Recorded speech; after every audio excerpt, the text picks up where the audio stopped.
Student, welcome to A to Z GS centre.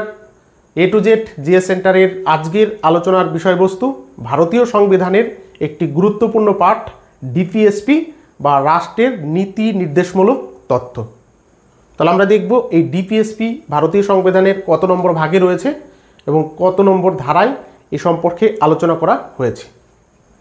তাহলে ভারতীয় সংবিধানের ভাগ 4-এ ডিপিএসপি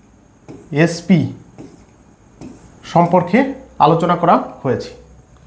আর এই ডিপিএসপির ফুল ফর্ম হচ্ছে directive principles of state policy. বাংলায় যেটাকে বলা হয় রাষ্ট্রের নীতি নির্দেশকমূলক তথ্য। আর এই ডিপিএসপি বা রাষ্ট্রের নীতি নির্দেশকমূলক তথ্য ভারতীয় সংবিধানে যুক্ত করা হয়েছে আয়ারল্যান্ড থেকে। তাহলে কোন দেশ থেকে? আয়ারল্যান্ড থেকে। আবার আয়ারল্যান্ডের সংবিধানে এই ডিপিএসপি যুক্ত করা হয়েছে স্পেনের সংবিধান থেকে। কোন দেশ? স্পেন। তাহলে আমরা এখানে কি পাচ্ছি? স্পেন থেকে নিয়েছে আয়ারল্যান্ড এবং আয়ারল্যান্ড থেকে নিয়েছে ভারত। আর ভারতীয় সংবিধান সভার একজন গুরুত্বপূর্ণ ব্যক্তি ছিল কে.টি. শাহ। আর এই কে.টি. শাহ ডিপিএসপিকে ব্যাংকের চেকের সাথে তুলনা করেছে। ভারতীয় সংবিধানের ডিপিএসপি আলোচনা করা হয়েছে ধারা 36 থেকে 51 মধ্যে। তাহলে ডিপিএসপি সম্পর্কিত আলোচনা কত নম্বর ধারা রয়েছে? ভারতীয় সংবিধানের ধারা 36 থেকে 51 মধ্যে এই সমস্ত বিষয়গুলো আলোচনা করা হয়েছে। আর ডিপিএসপি বা রাষ্ট্রের নীতি নির্দেশকমূলক তত্ত্ব সম্পূর্ণভাবে রাষ্ট্রের উপরে নির্ভরশীল। রাষ্ট্র চাইলে 36 থেকে 51 মধ্যে যে বিষয়গুলো রয়েছে সেইগুলোকে কার্যকরী করতে পারে, না চাইলে নাও করতে পারে। এর জন্য কোর্টে যাওয়া যাবে না, অর্থাৎ কোর্ট রাষ্ট্রকে বাধ্য করতে পারে না ডিপিএসপি সম্পর্কিত বিভিন্ন কাজ বাধ্যতামূলক করতে। তার মানে গিয়ে এটাই দাঁড়ালো ডিপিএসপির মধ্যে যে বিষয়গুলো রয়েছে সেগুলো সবই রাষ্ট্রের ইচ্ছাধীন। রাষ্ট্র চাইলে করবে, না চাইলে না করবে। তাহলে আমরা দেখব এইখানে 36 থেকে পরের যে ধারাগুলো রয়েছে সেই প্রত্যেকটি ধারাতে কি কি বিষয় আলোচনা রয়েছে। তাহলে প্রথমে হচ্ছে ধারা হচ্ছে 36 নম্বর ধারায় বলা হয়েছে রাষ্ট্রের সংজ্ঞা। কি বলা হয়েছে? রাষ্ট্রের সংজ্ঞা দেওয়া হয়েছে, অর্থাৎ রাষ্ট্র কাকে বলে সে সম্পর্কে আলোচনা করা হয়েছে ধারা 36-এ। এর আগে আমরা 12 নম্বর অনুচ্ছেদে রাষ্ট্রের যে সংজ্ঞা পেয়েছি, এই 36 নম্বর অনুচ্ছেদেও সেম রাষ্ট্রের সংজ্ঞা রয়েছে। তাহলে কীরকম রয়েছে? যেমন ধারা 12 অনুসারে রাষ্ট্র বলতে বোঝানো হয়েছে কেন্দ্রীয় সরকার, রাজ্য সরকার, সংসদ এবং রাজ্যের বিধানসভা এবং দেশের ভূখণ্ডের মধ্যে অবস্থিত বিভিন্ন সংস্থা যেমন পঞ্চায়েত, পৌরসভা ইত্যাদিকে। আরও সহজ করে 36 নম্বর অনুচ্ছেদে রাষ্ট্রের সংজ্ঞা দেওয়া হয়েছে। সেখানে বলা হয়েছে রাষ্ট্র বলতে শুধু সরকারকেই বোঝানো হয় না, সরকারের নিয়ন্ত্রণাধীন যে সব প্রতিষ্ঠান আইন তৈরি করে এবং সেই আইনকে প্রয়োগ করে তাকেই বলা হয় হচ্ছে রাষ্ট্র। এটাই তোমার 36 নম্বর অনুচ্ছেদে বলা হয়েছে, অর্থাৎ রাষ্ট্রের সংজ্ঞা দেওয়া হয়েছে 36 নম্বর অনুচ্ছেদে। এরপর 37 নম্বর অনুচ্ছেদ।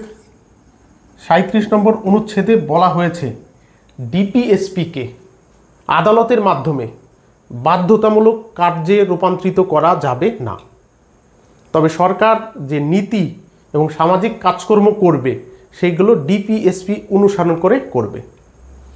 তাহলে সংক্ষেপে কি বলা যায়? সংক্ষেপে বলা যায় ডিপিএসপি হচ্ছে নৈতিক বাধ্যবাধকতা, আইনি বাধ্যবাধকতা নয়।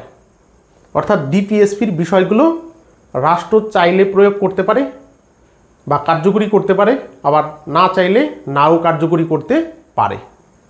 সেটাই 37 নম্বর অনুচ্ছেদে বলা হয়েছে। অর্থাৎ কোর্টের মাধ্যমে রাষ্ট্রকে বাধ্য করা যাবে না ডিপিএসপির মধ্যে যে বিষয়গুলো রয়েছে সেগুলোকে প্রয়োগ করতে।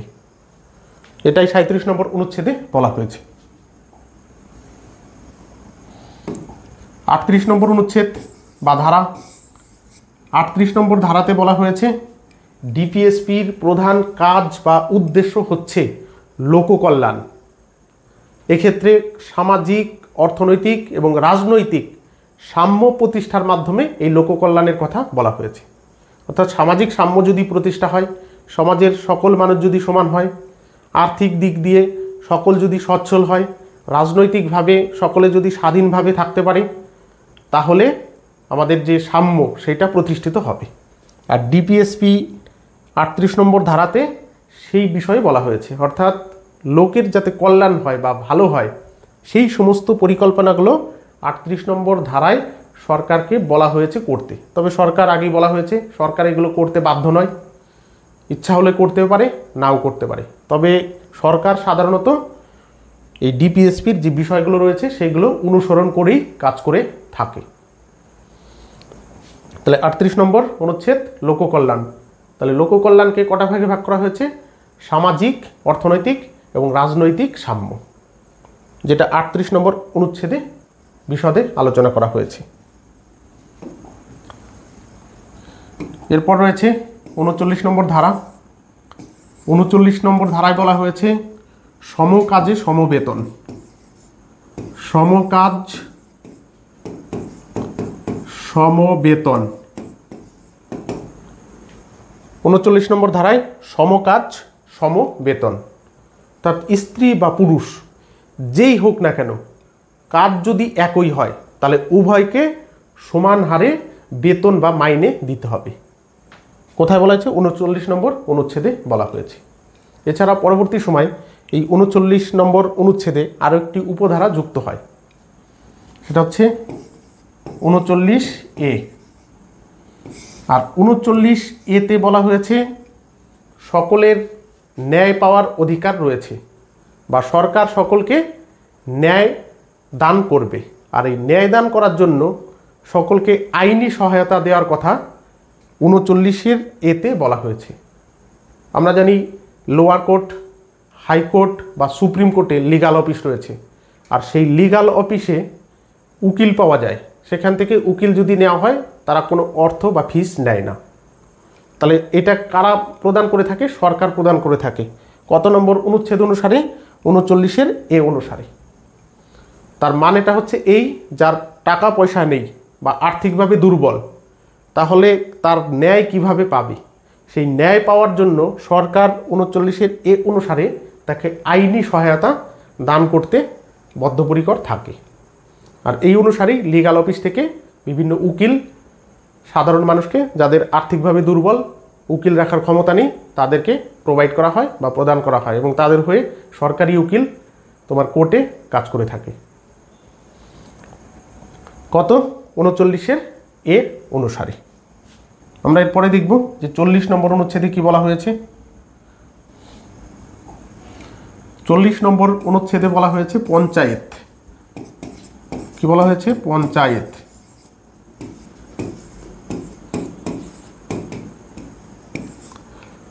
চল্লিশ নম্বর অনুচ্ছেদ পঞ্চায়েত সম্পর্কে আলোচনা করা হয়েছে।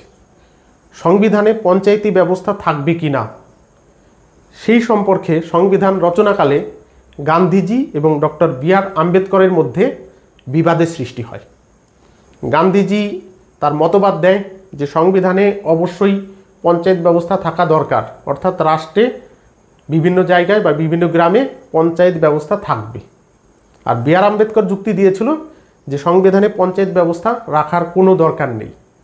যদি পঞ্চায়েত রাখা হয় তাহলে গ্রাম প্রধান এবং তার সহযোগীগণ সরকার থেকে যে টাকা আসবে সেই টাকা আত্মসাৎ করবে, তাই পঞ্চায়েত সংবিধানে না রাখাটাই ভালো হবে। এই মতবাদ কে দিয়েছিল? Doctor B.R.. আম্বেদকর। আর এই সমস্যা দেখা দিলে এই সমস্যার সমাধান করে ডক্টর রাজেন্দ্র প্রসাদ। রাজেন্দ্র প্রসাদ এই দুই ব্যক্তির মধ্যে যে বিরোধ দেখা দেয় সেই বিরোধের মধ্যস্থতা করে এবং তার ব্যক্তিগত মত সেখানে তিনি প্রদান করে। তাহলে তিনি কি বলেছিলেন? তিনি বলেছিলেন যে পঞ্চায়েত ব্যবস্থা সংবিধানে থাকবে, তবে যে রাজ্য চাইবে সেই রাজ্যে পঞ্চায়েত ব্যবস্থা থাকবে, যে রাজ্য চাইবে না সে রাজ্যে পঞ্চায়েত ব্যবস্থা থাকবে না। আর সংবিধানে প্রথম দিকে তাই ছিল। এই কারণে ভারতের প্রথম পঞ্চায়েতি ব্যবস্থা চালু হয়েছিল 1959 সালে 2রা অক্টোবর। কোথায় চালু হয়েছিল? রাজস্থানে। তাহলে 1959 সালের 2রা অক্টোবর ভারতবর্ষে প্রথম পঞ্চায়েতি ব্যবস্থা চালু হয় রাজস্থানে। তাহলে 41 নম্বর অনুচ্ছেদ পঞ্চায়েত সম্পর্কিত বিষয় সম্পর্কে আলোচনা করা হয়েছে। এরপরে রয়েছে 41 নম্বর অনুচ্ছেদ। তাহলে 41 নম্বর অনুচ্ছেদে কি বলা হয়েছে? সরকার বিশেষ বিশেষ ক্ষেত্রে বিশেষ বিশেষ ব্যবস্থা গ্রহণ করতে পারে জনসাধারণের জন্য। সেটা কীরকম? যেরকম বৃদ্ধ ভাতা, বয়স্ক ভাতা, বিধবা ভাতা ইত্যাদি, এইগুলো সরকার চালু করে বিশেষ ক্ষেত্রে। এছাড়া যারা বিকলাঙ্গ তাদেরকে গাড়ি দেওয়া হয়, এগুলো সরকার বিশেষ ক্ষেত্রে চালু করে। তবে সরকার এগুলো দিতে বাধ্য নয়, সরকার এগুলো তার ইচ্ছানুসারে চালু করে থাকে। তাহলে কত নম্বর অনুচ্ছেদ অনুসারে? 41 নম্বর অনুচ্ছেদ অনুসারে। তাহলে বৃদ্ধ ভাতা দেওয়া হয়, বয়স্ক ভাতা দেওয়া হয়, লক্ষ্মীর ভাণ্ডার দেওয়া হয়, বিধবা ভাতা দেওয়া হয়, বিকলাঙ্গদের দান করা হয়। এটা কত নম্বর অনুচ্ছেদ অনুসারে? 41 নম্বর অনুচ্ছেদ অনুসারে। তবে আগেই বলা হয়েছে সরকার চাইলে এগুলো দিতেও পারে, আবার সরকার চাইলে এই সহায়তা বন্ধ করেও দিতে পারে। অর্থাৎ 41 নম্বর অনুচ্ছেদে বলা হয়েছে বিশেষ ক্ষেত্রে সরকার মানুষকে বা সাধারণ জনগণকে বিভিন্ন ভাতা প্রদান করতে পারে। তাহলে এইটা ডিপিএসপির 41 নম্বর অনুচ্ছেদে আলোচনা করা রয়েছে। তাহলে ক্লাস এখানেই সমাপ্ত করা হচ্ছে। এর পরবর্তী ক্লাসে আমরা ডিপিএসপির পরবর্তী যে ধারাগুলো রয়েছে সে সম্পর্কে বিশদ আলোচনা করব। সবাইকে ধন্যবাদ।